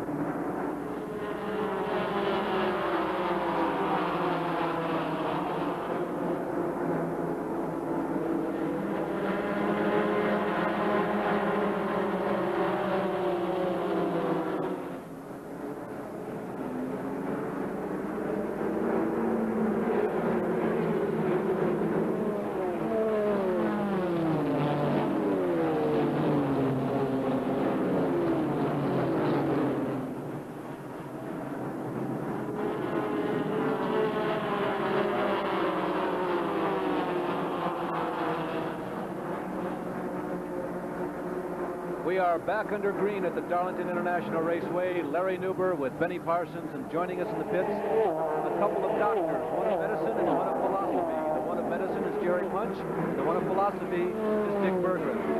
As we go back to green, Dale Earnhardt, who was one of 4 drivers who did not pit under that brief yellow flag, leads this race. There you can see our pit summary at 114 laps. Coming out in 6th was Jeff Bodine. Out in 5th was Darrell Waltrip. And Dale Earnhardt, no pit. The other 3 were Brett Bodine, Jack Ingram, and Ed Berrier. But Jerry Punch, why do you know Dale Earnhardt did not pit? Well, we'll find out. Let's ask Kirk Shelburne, the crew chief. Kirk, why didn't you come in on that caution flag? A couple of reasons, Jerry. We're having trouble with traffic cars. We're narrow here, it's hard to pass right.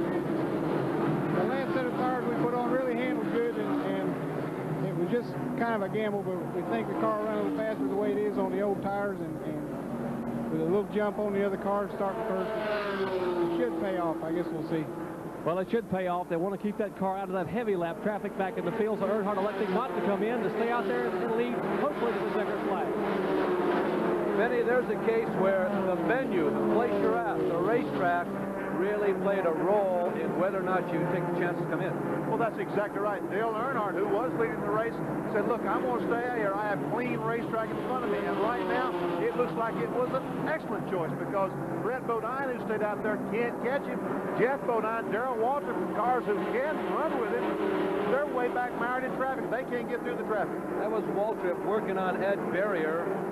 They're in a tussle for the number 5 position. Harry Gant is in 6th right now. That's all unofficial as they are working their way, attempting to work their way up to the front. Jeff Bodine appears to be a little stronger than what he was, but he is about 30 or 35 car lengths behind Earnhardt. And we're not late in the race yet, but you get to the point here where you start thinking about it. It's 121 laps down, 147 to go, so real shortly here in about 6 or 7 minutes, it is going to be late. It is going to be. We saw Darrell Waltrip then move right alongside Jack Ingram, Skull Bandit, go take that spot over with ease. But, you know, Jeff, you talked about Jeff Bodine being 40 car lengths. Darrell Waltrip must be 75 car lengths behind Earnhardt. That's a lot of ground to make up in just 30 or 40 laps. Yeah, Benny, it doesn't look like that Waltrip's got a shot without a yellow flag. The shot for Jeff Bodine looks distant at this point without a yellow flag. Jack Ingram, we mentioned him. We haven't had a chance to talk too much about him today. He was the point leader already in the Grand National Series coming into this race, the 4th race of the season. And that could bode very well for him. He's very strong in the season as the Grand National season wears on. Brad Teague, on the strength of a win last week, was 2nd, and Mark Martin was 3rd. Dick Berggren. Yeah, some guys are clock watchers. Here's a young lady who's a watch holder.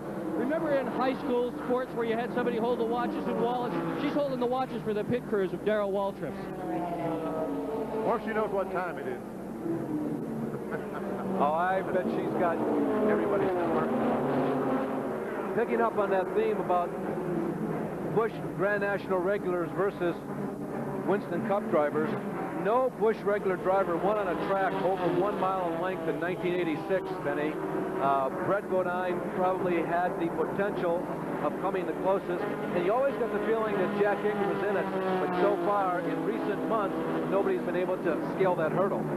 And I tell you, they're not, don't look like they're going to be able to do it today because Brett Bodine today has the best shot. But Jeff Bodine is gain on him right now. We see Donnie Allison's car, the Jersey's machine, being pushed behind the wall. Looks like it's all over for Donnie today.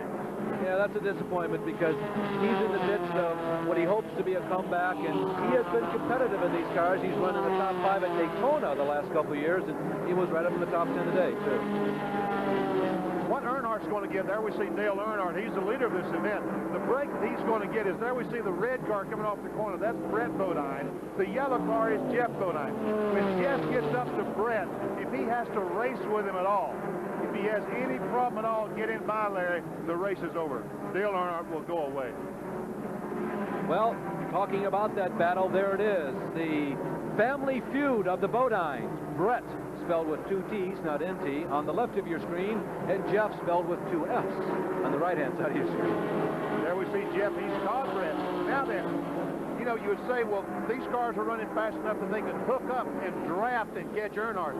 Not so at this racetrack because you have to back off, hit the brakes right there. They're on the brakes. They have to slow down enough that the drafting does not work as well here as it would in Daytona or Talladega. Benny, yesterday I was in the stands when there were single cars out there orbiting around. And that was very evident as to how the technique differs here at Darlington as opposed to one of the other super speedways where it's an emotional, it's a mental thing. You go into the corner, you maybe feather the gas just a bit, or you stay on the gas and you point and guide. But here at Darlington, you got to touch the brakes, sometimes pound on the brakes, and wrestle the car in, both 1 and 3. You really do. Brett Bodine had a little bit of problem getting through the traffic. Jeff Bodine right on his bumper, giving his brother, not pushing him like he would have Earnhardt or Walter. Very interesting observation, Benny. By the way, 128 laps of 147 are now down to about 20 laps to go, and Dick Bergman has another thought. Well, the thought I have is we're just about to talk to Donnie Allison as he climbs out of his car. He's in the garage area. Donnie, what happened to put you out today? Well, I had a tire equalizer that last pit stop, and I went back to running. The car was really good, and I don't know if broke a valve spring or something. Good was really running good, too. But the engine's gone. Yeah, we'll be there. A little more detail on Earnhardt's performance in just a couple of minutes as we go back to this Bodine bop, double bop. Brett, Jeff, trading each other's glances in the rearview mirror right now. Jeff, it looks like if he's going to get around Brother Brett, it's going to have to be going in low into 1 or into 3.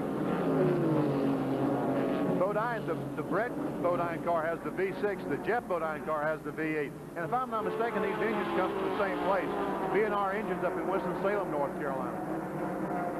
It really is an interesting study in contrast, the way these two drivers deal with each other on the speedway as compared to the way they would deal with somebody else. There is Darrell Waltrip, who's kind of lying in wait in the bushes, but here comes maybe that move going into 1. I mentioned it about a lap ago. Can Jeff Bodine get it done? He goes to the low side. Brother Brett gives him just enough room, not anything extra. He holds his line. Now that is door handle to door handle. Door handle to door handle. Brett Bodine, the V6 pulls him a little bit down the back straightaway, but not enough. Now Jeff should just charge on in the corner. Yes, he does. Brett backs off, and look, Darrell Waltrip has caught them. They ran through this one corner side by side. Darrell Waltrip is now right on their bumper. It was worth about 15 car lengths, Benny, because they were side by side for maybe 3 seconds. Exactly. So Jeff Bodine ends a long, agonizing climb, a Mount Everest-type journey, as he finally claws himself up into the number 2 position. Now in the closing stages of this race, Brett Bodine has just been passed by brother Jeff Bodine, but can either of them catch Dale Earnhardt?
The Darlington International Raceway, it's not just a racetrack, it is an emotion. There's the leaders, are the leaders late in the race here. Earnhardt, Jeff Bodine, Brett Bodine, that just changed. Waltrip is 4th, and Harry Gant has worked his way up into 5th, but it's not a challenging position. 6 through 10, Champ Jack Ingram, Ken Bouchard, Bobby Allison, Ed Barrier, who's had a strong race in the top 10, and Morgan Shepherd, though he lost a lap early in the race, has been able to hold on for 10th. We'll be back.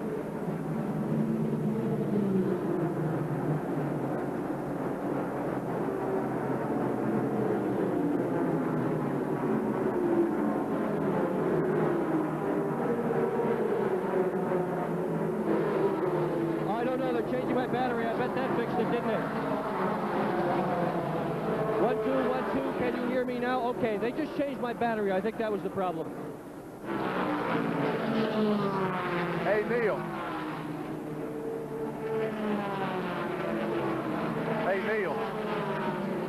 Let's promo the special speed week tonight, or what's it called? Okay, I'm gonna have to run here pretty quick.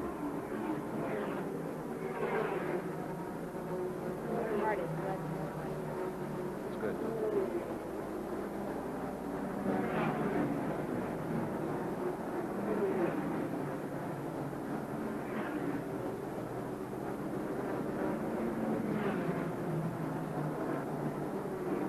Well, the first half of this race was like a couple of frogs playing leapfrog as Earnhardt and Jeff Bodine jumped back and forth from the lead. But since lap 99, that man right there, Dale Earnhardt, has led every single lap. He is now almost 5 seconds in the lead with less than 10 laps to go in today's race. There is second place, Jeff Bodine. He has developed a little bit of a cushion between himself and third and fourth running. The third running car is his brother Brett, and fourth is Darrell Earnhardt. He has been a factor. Fourth is Darrell Waltrip. Fourth is Darrell Waltrip. He has been a factor, Benny, Waltrip that is, but not quite as much of a factor as I thought he might be. Well, he was a factor earlier on, but Earnhardt made a beautiful, beautiful move earlier on when he didn't hit this last caution flag. All the cars pitted. He stayed on the racetrack, and with that clean racetrack in front of him, he was able to use that to his advantage and just pull away from the would-be contenders. 140 laps officially are in the books as Dale Earnhardt scoots around the high side of the number 02 car, the Berksmobile, running here in the latter stages of this Grand National event at Darlington.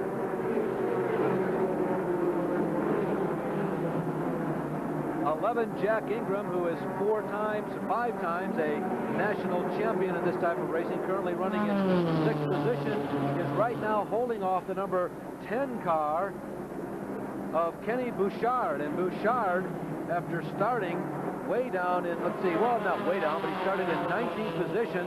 The man that most of us recognize as a modified racer has turned in a pretty strong day. That is a pretty strong day, and he's giving Jack all he wants right now.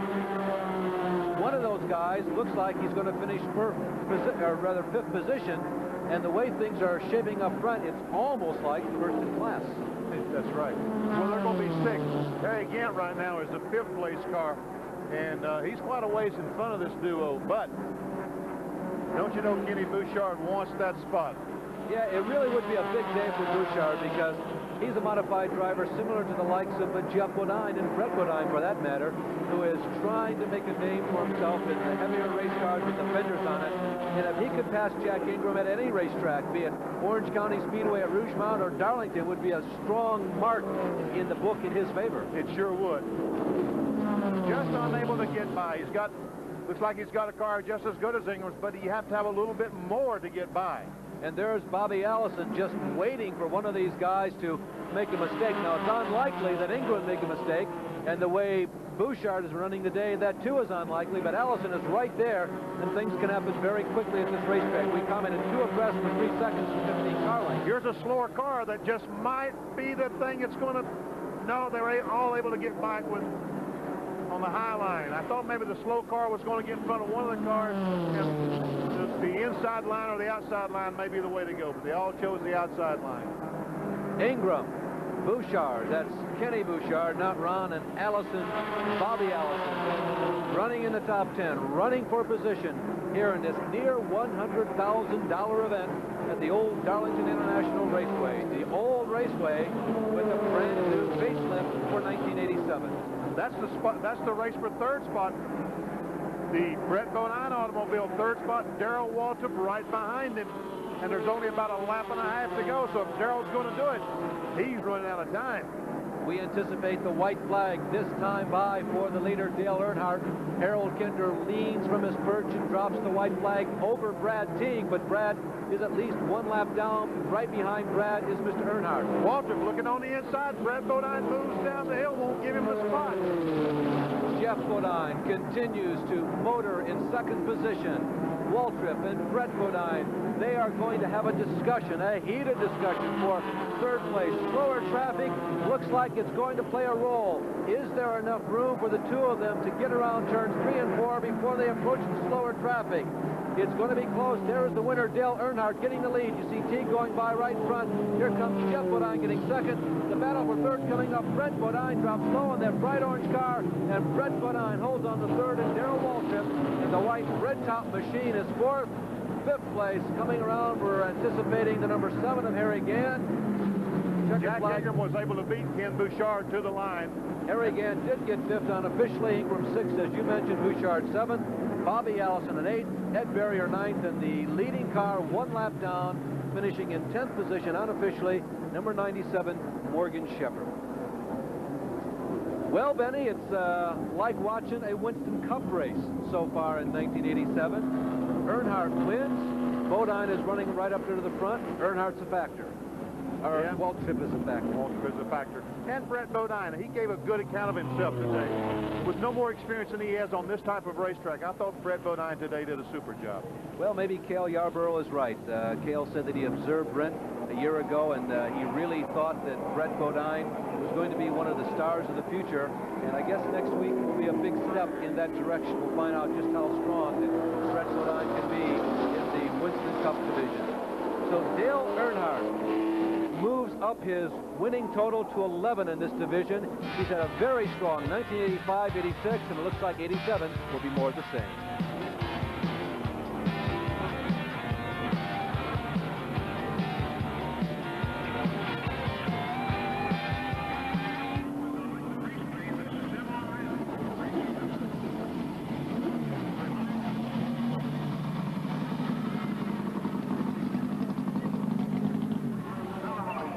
Yeah.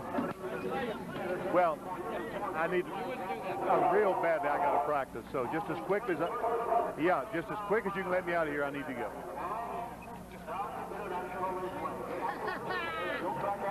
Super job, Dan. Okay. Good. Thank you.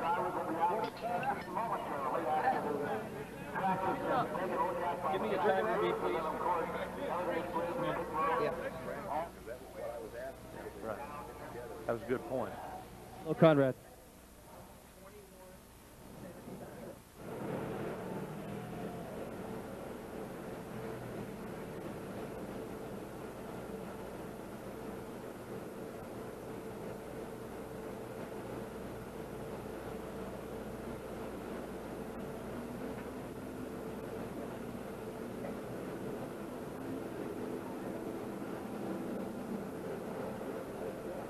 Welcome back to the Darlington International Raceway, where the man on the screen right now visits Victory Lane for one of the many times, and one of the few people who has been in Victory Lane more than him in the last couple of years is the guy on the right in the blue shirt, our Dick Berggren. Dick? Well, Dale Earnhardt, this is usually a very close race, but today you were ever so strong. Well, Jeff was awful strong at first. We changed tires and changed the stagger on the tires, and it really helped us. And that last stop, we just decided not to change at all. We had a pretty good combination, and it proved out for us. We drove on off from them. Whose decision was it on that last stop to not change tires? Well, a little bit of Kurt's and mine, the guys in the pits, Really, we didn't have tires to change. Didn't have any new ones put on. Now, the first pit stop didn't go well. You had problems. It was a long pit stop. The second one went quite well. You went with your own guys rather than with the regular Wrangler team. Why did you do that, Dale? Well, we're trying to break them in right, and, we're going to run a lot of short tracks this year that my Winston Cup crew's not going to be there, so I want the guys to really get in tune, and the only way they're going to do it is do it, everyday work. Now, we've got a big race here at Darlington tomorrow that ESPN will cover. You're going to be in that race. What did you learn today to help you then? Well, if I told you, everybody know. I'm going to keep it a secret. The racetrack held up good, and, it was real comfortable all day. The tires were consistent, and the car ran consistent, so I look for a good race tomorrow. Are you better off than the Winston Cup drivers, that did not run today? Did you learn enough to really make this thing profitable besides the win, besides the money? I think so. I think the practices that we got today is going to be really helpful tomorrow. There's a happy Dale Earnhardt in Victory Lane here, and right now down on pit road is my colleague Jerry Punch. Well, Brett Bodine, a tremendous run for you, Brett. You couldn't quite run with Big Brother Jeff. No, right there at the end of the race, the car got awful tight on us. I couldn't turn it in the middle of the corner, and I just gave up the inside lane one time, and that's all it took to let Jeff get by. You know, I went to school on it, and when Darrell come up there to challenge, I just, you know, protected the inside. Did the clutch go out? We had some reports possibly you were having clutch trouble, a little bit of smoke from the car. Yeah, the clutch is completely gone. We had just enough for that last restart. If we'd had another restart, we'd have been in deep trouble. Did you discuss the possibly not pitting that last time when Earnhardt didn't come in and you and Brother Jeff did come in and got you caught back in traffic?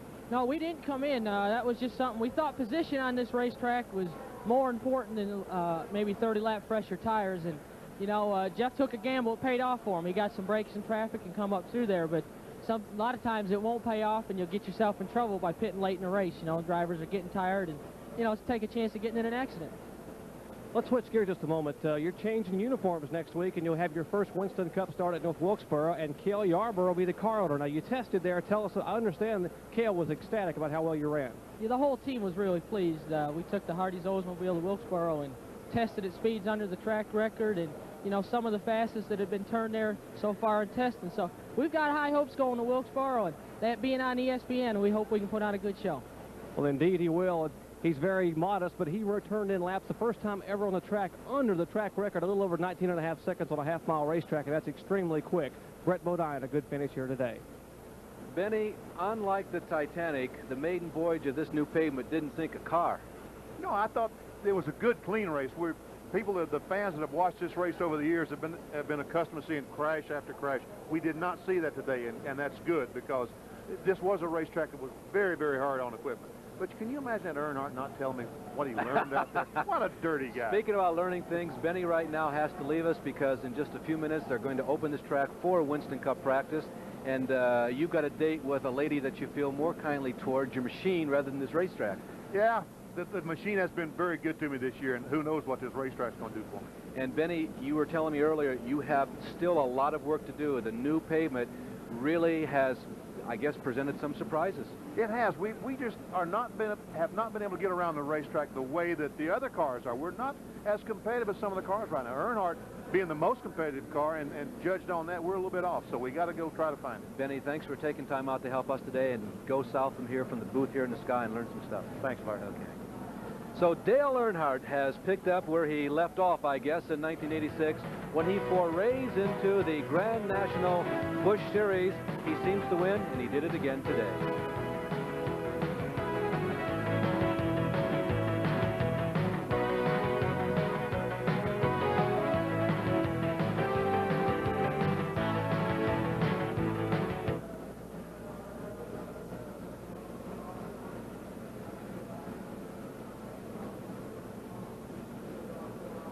What would you like next?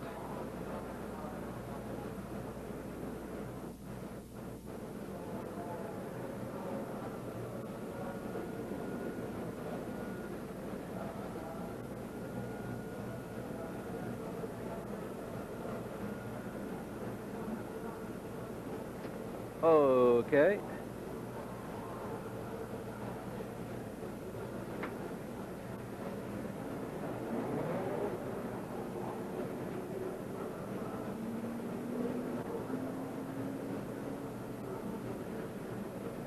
Ready for that kind of thing. Breaking up is hard to do.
Well, Dale Earnhardt joins Jeff Bodine, Brad Teague, and Jack Ingram as the winners of 4 different Busch Grand National races so far in 1987. One of the stalwarts of this type of racing used to be Harry Gant.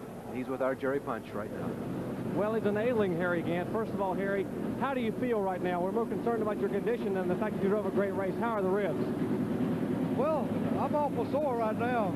I think it'll maybe get a little better for tomorrow. Now, you had a special brace made that supposedly by Bob Markham we talked about earlier. Does that seem to help quite a bit? That's helped quite a bit, yeah.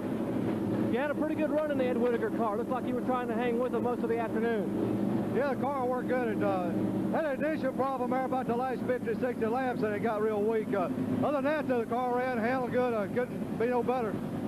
How do you see the race tomorrow? You seem like Travis and you have been working so hard. You've had nothing but bad luck, and you're just trying to get a good finish. It's a good racetrack for you. Well, you can't ever tell. If we have a good race that we had today, you know, not any accidents, it'll be a good race. It's got to feel good to finish a race. I know you've been wanting to finish one for quite a while. You had that dadgum monkey on your back, and it's got to make you smile anyway, Harry. Yeah, we hope we finish another tomorrow. Thank you.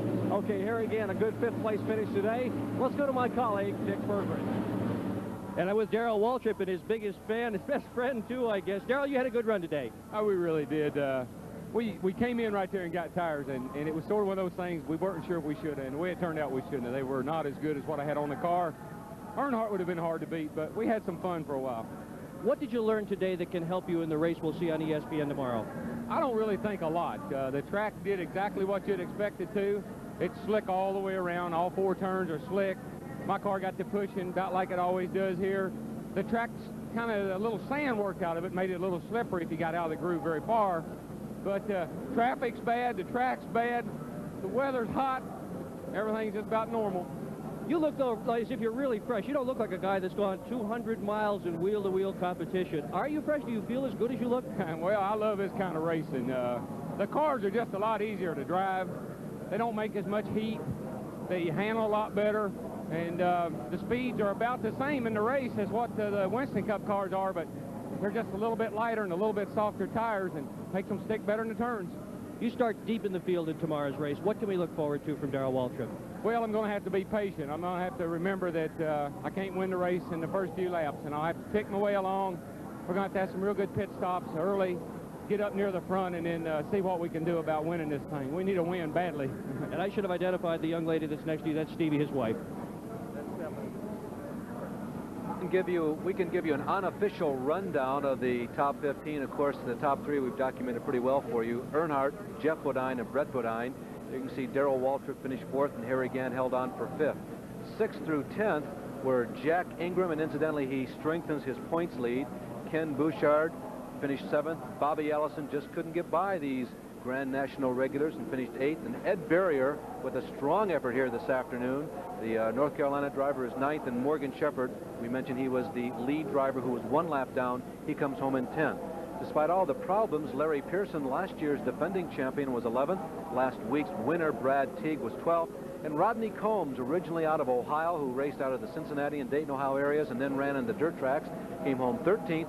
L.D. Ottinger from Tennessee was 14th, and Kenny Burks was 15th position. He found himself into the heat of the battle many, many times on many different laps this afternoon. But Dale Earnhardt has once again won a Busch Grand National stock car race. We'll be back with a little more from the Darlington International Raceway, and don't forget, we'll be here tomorrow also for the Winston Cup cars.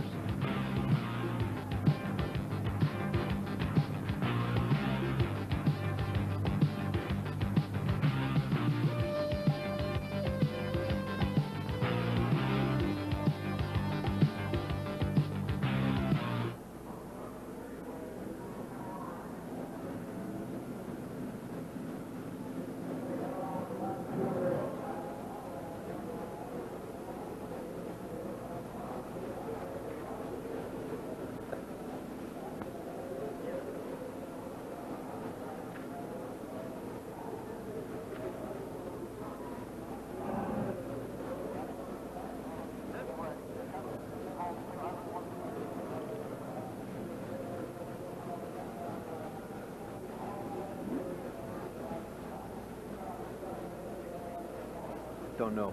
Might need it. Thank you.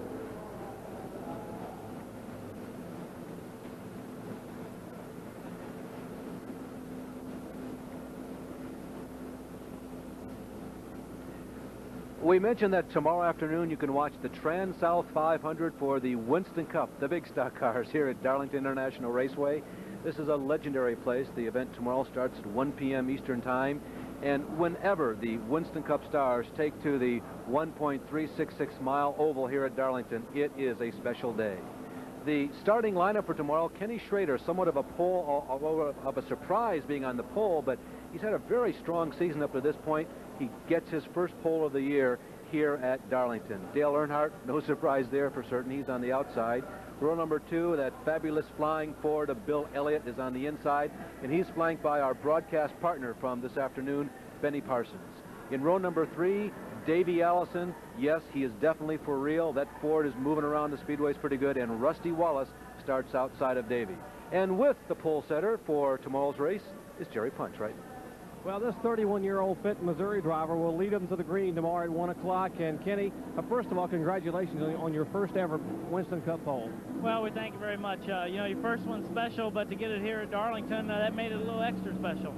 What has happened to the team this year? They've just come around tremendously. I know you've added some new people, and Junie Dunleavy, you've got a little bit of a different money involvement with sponsorship, but winning a qualifier at Daytona when you beat Bill Elliott, you've had a day's work, and a pole here, you guys have really got it hooked up. Well, the team is really starting to come together. You know, whenever a team starts to come together like that, there's so many different reasons. Basically, though, just the big ones is we back with Red Baron. We've got a budget, substantial budget increase, and it's 2 years in a row we've had a good budget to work with. And the addition of Bob Johnson as a crew chief has been a tremendous help. We've been able to hire more full-time people in the shop. That makes my job a lot easier, knowing that if we wreck one of these things, there's money and personnel back in the shop to put it back together. So, you know, I can drive the car harder. So, just everything's gelling together. Now, what about tomorrow? You and a number of the Winston Cup regulars were on top of the trucks here watching this 200-mile Busch Grand National race. What did you see in this race that you can apply to tomorrow? You weren't on the racetrack, but you probably saw a lot of people working traffic. Anything in particular you may have learned? Well, you know, the track, even with the new pavement, it's the same old Darlington. The traffic's a big factor. You have the same